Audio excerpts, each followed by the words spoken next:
Alrighty, guys. Welcome back. Welcome back to MTVTA. I'm your guys' host, Trent Manager. For all of those who are new, welcome. For all my returning patrons, of course, welcome back. Thank you guys for taking your time to be here today. Wanted to hop on here for an early quick video.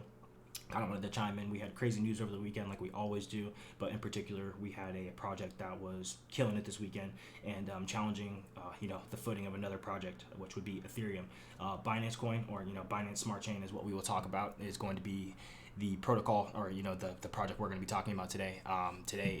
Over just the past week, it's up 61%, massive this week. So for all my BNB holders, congratulations. Really great news. Love to see that on that end. Now it's taking the number 3 spot over XRP, and XRP's been killing it these past 7 days, 113%, which is absolutely bonkers. So if we really go over to the trading view chart, that doesn't really do it justice. Just from let's see, from our lowest wick of April 7th all the way up to our highest wick of, April 12th, we're up about a collective 70%. So just a little bit higher over the CoinGecko, but might not be 100% just because I'm not zoomed all the way in. But didn't want to waste any more time with you guys. Really want to get into it here, and kind of why I brought this video was kind of give some pros and cons and clear some air about the two smart chains that that are now battling head-to-head, Ethereum and Binance. Binance has some great features. By no any means am I a Binance hater or anything along those lines, guys. But there are definitely some pros and cons that are definitely needed for you guys to understand before you either invest or you work on this chain, or any other any if, ands, or buts are going to be very helpful for understanding the difference between these two chains, as they do the same functions, but there are some major differences as to sense of centralization, decentralization, fees, and a lot of other things that we're going to cover in depth on this little quick video today. So real quick, guys, just wanted to hop in first into the psychological, wanted to view the psychological market picture and depictions. So we have trilemma, the trilemma sector, which I want to talk about and cover, and also the psychologicals of markets, kind of in a way. Also, and also we're going to cover the hype cycle just real quick. Also, didn't want to cover this one too long, but we will. Technologically triggered, peak of inflated expectations, trough of disembowelment, and slope alignment, and plateau of productivity. So this really applies to anything that is innovative and moving forward at a very quick pace.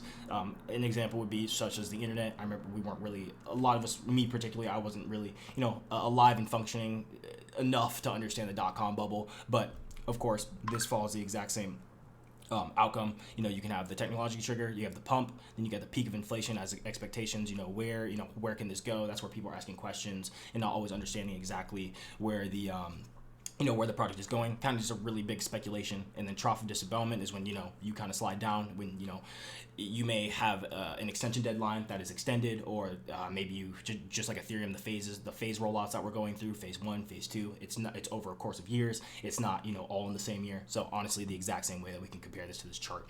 And also wanted to hop over to the psychological of the markets. This is a great one I like to bring up often, and I think I posted that in my Patreon for you guys to understand. So you have hope, you got disbelief, you got optimism, belief, thrill, and euphoria. So if we're gonna be real, guys, just where I think we are in this sector, I kind of covered this a couple weeks ago, but where I think we are in the sector, I think we are barely in the middle of optimism right now in our cryptocurrency bull market cycle. And just to kind of get some things clear, guys, also is that we are in a bull market. So it's anyone, the dumbest dude in the room putting money into X project or Y project is most likely going to make money. This is the time where this is where this market cycle chart correlates the best. Is you have the hope here. If you had gotten into BNB around here, at the $200 or the $200 mark, or I'm sorry, the $378 mark, and of course you bought, you had a great entry here.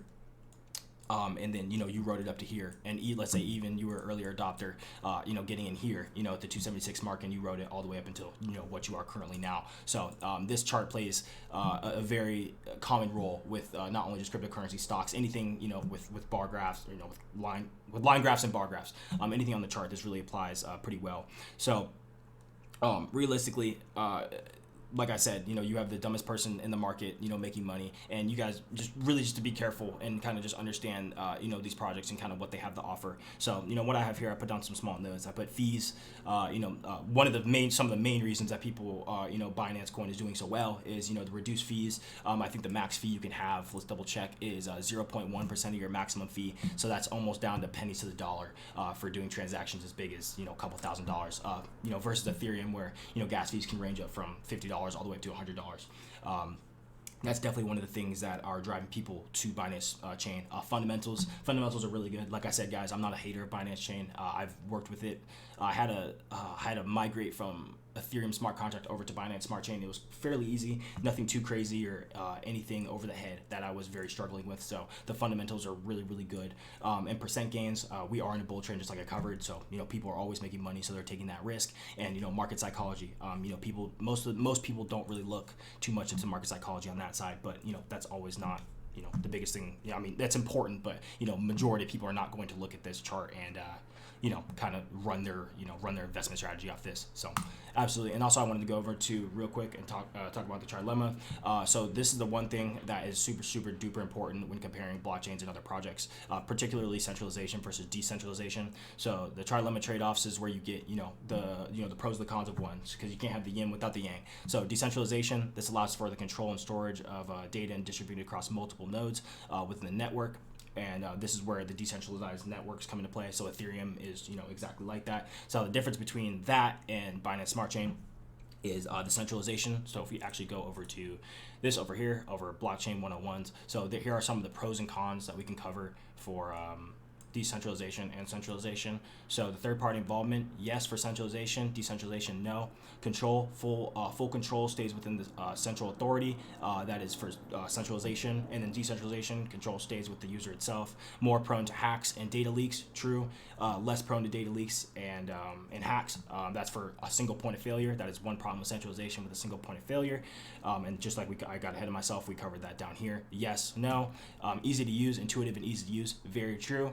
And also for decentralization, not so easy to use. Exchange rate, higher fees, and decentralization, higher fees. I'm not sure. I think they might have gotten these mixed up because I think that might be vice versa. But I'll definitely double check on that, and we'll go back. But they might have gotten those confused. But that's not really too big of an issue that we should be stressing. But we can just switch these two just for the time being, as fees are definitely lower on Binance Smart Chain and other decentralized DEX and other transactional swapping tools.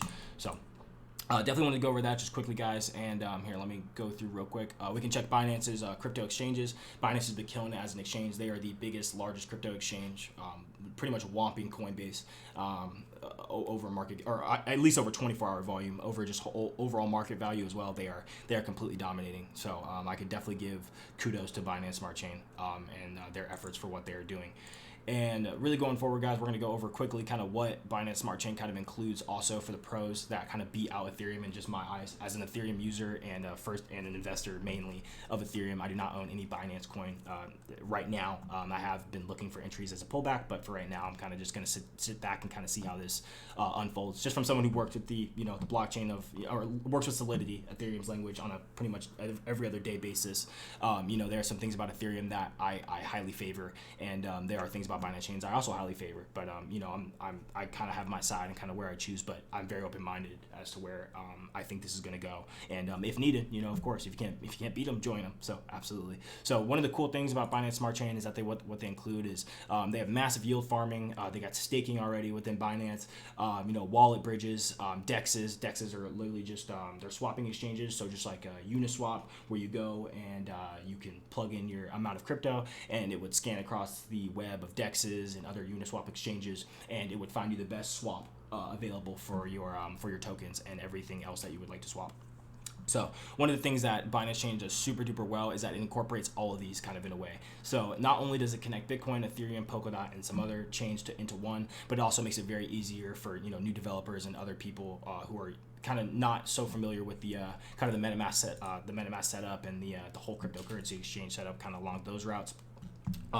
Kind of if you go to here, you can see here, not a ton of people know or understand really MetaMask and how it goes. So just for the basic UI of just understanding, it works out fairly well. Let's see what else, guys. Really, just really super duper overall. Binance Coin and just the chain, how it competes with Ethereum. They're like if we go back even just to the blockchain 101, decentralized networks versus centralized networks. There are pros and cons. It really depends how you want to go about it. What your use case is, what you want out of each of these projects. Me personally, I'm not a big fan of centralization. That's kind of defeats the whole purpose of the whole blockchain decentralization purpose. But hey, at the end of the day, this is not. We're moving in a direction where we got bigger players here, and they're gonna need some sort of centralization, which is something we're gonna have to get over. That hill when it comes to it. So really to wrap up, guys, the whole kind of just overview of how I'm really thinking about it. Both projects are very are phenomenal. If we really were to boil it down to it, I do truly think that Ethereum will it will test Binance Chain and see what it can do. I do not believe that Binance Chain will flip Ethereum this cycle. Flip, but in that term means flip in market cap, so it would move above Ethereum as in a whole collective asset, being more worth than Ethereum. I don't think that's possible this cycle. Just as Ethereum is working day in and day out doing its sort of phase rollouts as well. During mid-April this month, we're supposed to have the Berlin hard fork, their first phase of that coming out. And if Ethereum is sticking to the plan like they have been, and they plan to have 2.0 scaling and optimism come out as quick as it does, it's looking like a pretty large gap that Binance Coin is going to have to fill. But like I said, guys, not a Binance Coin hater. I'm just being realistic as the terms of being a developer and an investor, and seeing overall kind of how this is going to end up in the long term. Like I covered at the very beginning, a phenomenal project Binance is doing. I really do enjoy it, and I'm going to be doing more research as to how it can connect with Ethereum and how it's going to overall make the ecosystem even better. So kind of just want to hop on here, cover that real quick, guys. Nothing more for me today. I will post some of these articles in the Patreon, of course, the ones that I find important that that I think is going to be the most use to you guys. But other than that, guys, thanks so much for hopping on. I will see you guys on Tuesday, so tomorrow. All right, you guys, stay safe. Bye bye.